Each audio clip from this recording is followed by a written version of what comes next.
So, Rabbi Saroken, we're in a different space today. Um, and we have props. Which Can we just tell everyone he wanted you to see that clock?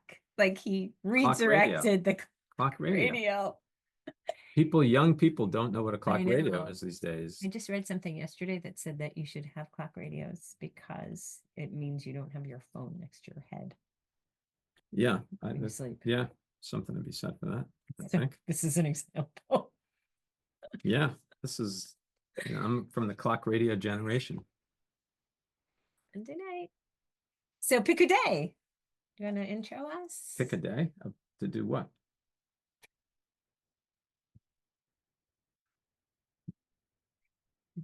Sorry, dad joke. No. Um, well, we're reaching the end of Exodus. Yeah. So Exciting for you? Sad for you? the last half of Exodus is all this Mishkan material, all the tabernacle material. I mean, it's interesting, but Mm. the fact that it kind of goes through it twice I feel like it's enough already. Hmm. But it's interesting, I don't feel particularly, I don't feel either way about it. Huh. Yeah, I'm ready to go on the numbers, I guess. How about But you? you've got Leviticus. Yeah, that's why I said I'm ready to go on the numbers. So for anyone who's following along with us, it's Genesis, Exodus, Leviticus, Numbers, and Deuteronomy. So what Rabbi Schwartz just says, I'm ready to go on to Numbers. What he means is skip over all the third book, which is Leviticus, which is why I laughed. So far I've had a dad joke and a rabbi joke. Exactly. So, I'm here all week. please pop by. So I actually think it's interesting. It's not. Sometimes it reads to me like an IKEA instruction guide, Right. right? Like put this and this, and here's, this rod and this nail or whatever it is it's going. But I feel like underneath all of those details are, what do you like chatting with over there? Don't worry about it. Just straightening Straightening up while we do this. after all these years. One of the things I think like underneath this is that like very beautiful idea of like what does it mean to create holy space? Yeah, for sure. Which I think is, it's really applicable. I went into a neighbor's home the other day on Shabbos. We were like wandering through, and she was like, "Oh, you haven't seen our new place? We just redid it." And so I wandered through, and everything was like beautiful and just right. And then she said, I really need to get something for my wall over here. It's like a big white wall. And I said, I love that idea. What are you thinking? And she, was saying like maybe a picture, this and that. And I said that I had read this chapter in Bruce Feiler's book about the secrets of happy families. And what he said was so interesting. They were talking about how we design our spaces, like our houses. And he said that they had called this person, and I don't even know the name of the person, but he had called a person to come in and to look around their home, and based on what they see to tell them like what it reflects, like, right? So like if you walk into a person's home, you should be able to know what they value, what they care about, what their hobbies are, their interests, but a lot of times like you don't necessarily do that. And this was like a very Jewish centered family, and I was like, I think your home is missing Jewish, right? Like it was sort of missing the Judaica or the whatever it was that sort of said like this is a significant part of my identity. And I feel like going back to Pekudei, sort of the questions, like we're talking about furnishings, right? We're talking about sort of how we create a space where we can feel God's presence. But I think in some ways, we each have homes that we also are creating. And I think we're trying to feel the holiness within our homes as well. And I don't know, it's just an interesting thing for me to think about the Shabbos is, how do we construct our homes, and do we bring the best of what we've got? And, do we do it with a sense of like, it needs to reflect who we really are. Right. Yeah, no, I think, those are great questions. I think for sure the tradition is interested in sacred space. What does that mean? How does it work? What control do we have over it, and all those kinds of issues. Central, I always have these, my idea. There's sort of four pillars that Judaism is built on, and one of them is sacred space. One of them is sacred, along with sacred text and sacred ritual and sacred time.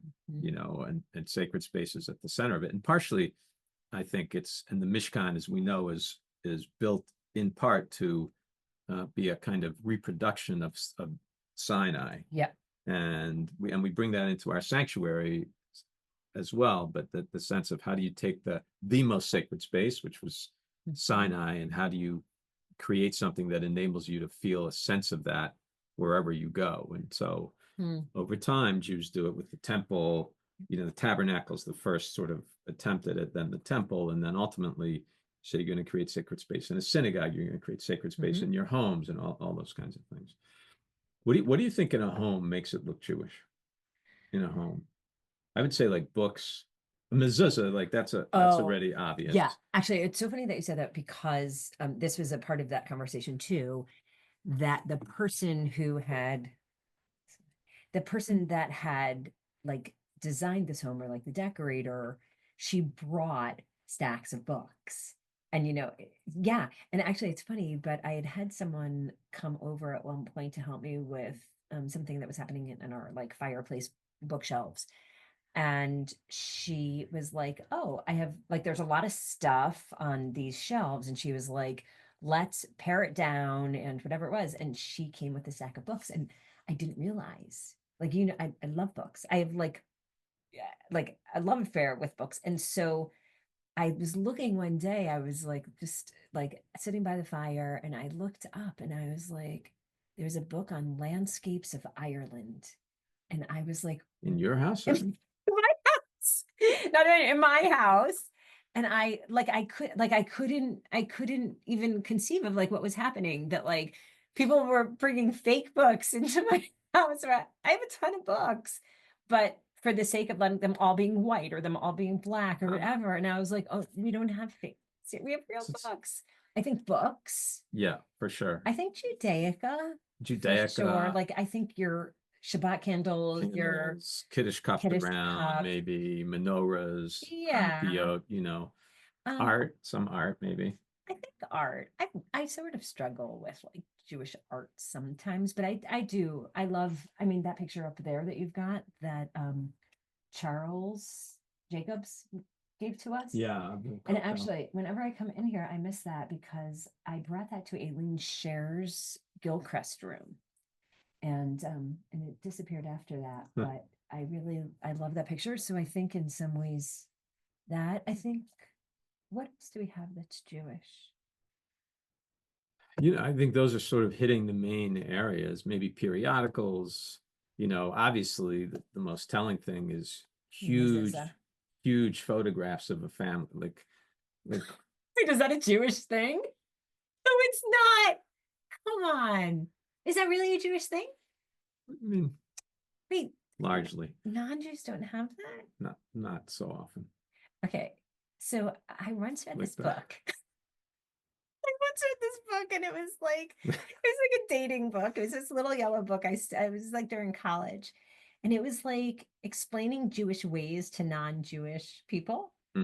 And I still to this day I'm like, wait, that doesn't happen to everyone. Like, it was saying that, like, we go into a restaurant and we always say, like, what are you going to have? Like, before we order, we like just sort of like to touch base about it. Yeah. And then there's a conversation, and then there's usually a thing around Diet Coke, when people used to drink Diet Coke, where someone would drink it and be like, does this taste like Diet tea?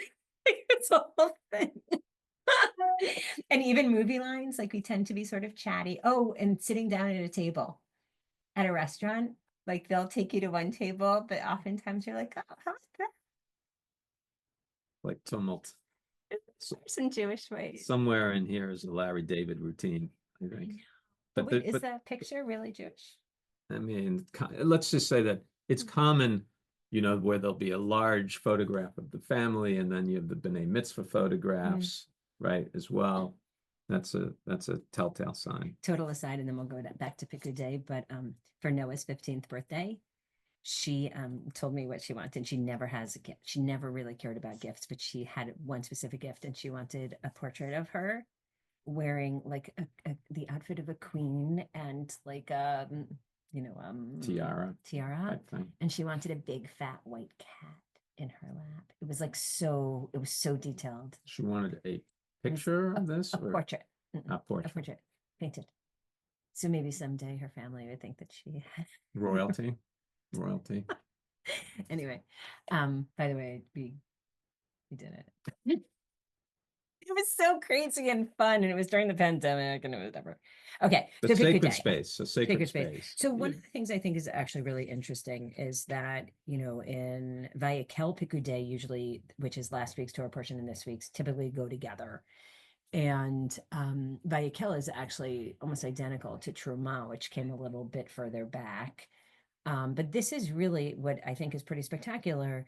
You know, when we sort of like go back in time, the entire way that the Mishkan came about was that Moshe said to the people, like, bring of your stuff according to how your heart moves you. And so the people start bringing their gold and their silver and their linens and all of these things, which it must have been really beautiful to see like that kind of generosity coming by. And then now is the time where they had to do that accounting of all the stuff that people brought. And I think it's just so interesting, like the things that the tradition says, like, and I actually do think that this, you know, maybe we shouldn't have taken all that time at the beginning, because I do think that this is interesting. Like, it talks a little bit about leadership, right? So Betzalel and Oholiab are the ones that are like overseeing this design project, or the contractors, or, you know. But then what I think is interesting is that when it came to do the accounting, Moshe was the one who had collected and received all of those things. But even Moshe, who was like the greatest leader of all time, he was concerned about being transparent. Yeah, for right? sure. And For so they sure. say, like, you know, the Jewish wisdom says that, like, you know, they wore sandals, so there was no place to like slip some things, and they wore clothing that had no pockets, Right. right? And so there was Not this, the Torah, that's Midrash. yeah. Just to be, yeah. But there's a sensibility that, like, you have to make sure that when you're leading, that, you know, that people don't need to have any doubts about like your integrity, your honor, your, you know, transparency. And I just think, like, as the world is going crazy out there in so many different ways, and leadership, like, it's just interesting to have this like upstanding scene, Right. you know, where like you're not trying to confuse anyone. In fact, you're just trying to like go above and beyond to make sure that like no one has any doubts about you. Right. You know, in the King's class a few weeks ago, Which is from the Book of Prophets. From the prophets, not the Book of Prophets, but the prophet section of Tanakh, and we've been studying it, you know, Saturday mornings, and there's this, I did this cross-textual study of like Moses having to sort of say, I'm clean, and then Samuel having to say it, I'm clean, and then David later had, like, this seems to be this motif, you know. It's kind of an interesting thing, and partially because was it warranted? No, no, in none of the cases, not at all, you know, not at all. But the leaders felt, maybe to your point, like the leaders felt, you know, I want to be fully transparent here. I want to get this out on the table. Like, if you have any thoughts about this, I'm sensitive to that. I want to be straight with you. Yeah. You know, this has all been done properly, kind of thing. But like, let's get it out there. Let's discuss it. It's just sort of interesting that it happens. Yeah. Sort of sequentially. And then we come to the end of the parsha, and that's where I think it's sort of this really beautiful moment that we in some way sort of zoom out. Yeah. And we see God, right? Like, they've done all this work to create some place that's worthy of God's presence and among them. And then all of a sudden we see the cloud. The cloud lifts from the tabernacle, right? Like, there's sort of this sensibility here that when Moses finishes the work, the cloud covers the tent of meeting, and like it covered Sinai, yeah, right? Like yeah. And God's presence filled the tabernacle, so Moshe couldn't even enter because the cloud had settled on it and God's presence was fully there. Right. And then it gives you the instruction of how it was going to go afterwards, so that when the cloud lifts, that meant the Israelites would travel. Right. And when it stays, or when it manifests itself as fire, the people would stay still. So a couple things about that. One is that folks may not know. Every once in a while we refer to it, but in our Gorn chapel, those stained glass sculptures that are in the corners, the one is supposed to be the cloud. There's so much symbolism in that room in terms of this material here, actually. So the billowy metal that has the gray and blue stained glass is supposed to be that cloud that's talked about in the Sedra. And what's the that? other one, the orange The other one, one's is supposed the to be the fire. fire, the pillar of fire. The other thing about it is, back to that whole idea of that when the cloud settled, they settled. The truth is, they didn't actually wander that much in 40 years.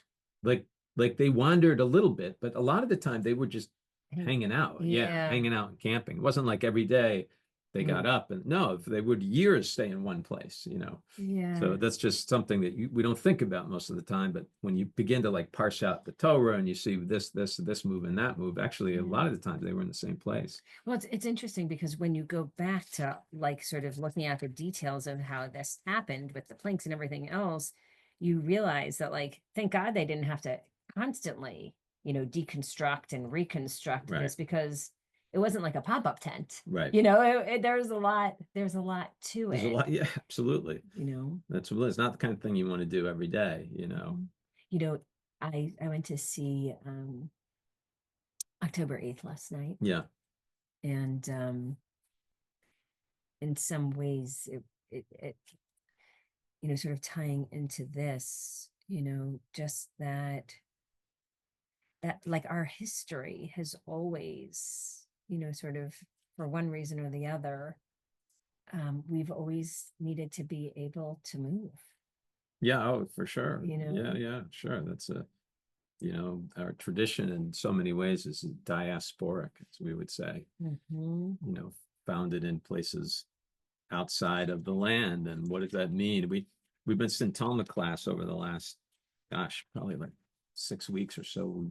We were studying the weekday Amidah as a narrative. Like, what is the story, that it's trying to tell? And really, it's a story of on one level, like the coming of the Messiah, the Messianic era. How will that happen? But part of it is, or part of it, you'll know when that's happening, when people go back to the land. But that means they're thinking from a perspective of being outside, and what does that mean? And it's so important in sort of the rabbinic tradition as it develops over time. The very end, when we come to the end of this week's Torah portion, we get to those magical words, chazak, chazak, v'nit chazek. Yep. And for anyone who's listening in who maybe hasn't seen it in the shul, we do it in an interesting way throughout the Jewish world, which is at the end of every book. The congregation says chazak, chazak, v'nit chazek, and then the person who's reading Torah then repeats it, and it's everybody stands too. It's very powerful. It's so powerful. Yeah, I always think it's like even more powerful, and we've got Mason Hun coming this weekend, but when a bar bat mitzvah kid has I would say, like, the privilege, like there's something that like just feels like, I know, it's so sacred. 100%. There's like this, it's like a give and take. It's a call and response. Like, it's something so beautiful. But the words chazak, chazak, v'nit chazek are like, may you, we sort of translate in different ways, but it's like, may you be strong and be strengthened, right? And we can say that, like, go forth in strength, but like, I love this idea. Like, I don't know what you think about when you hear those words, but I wonder.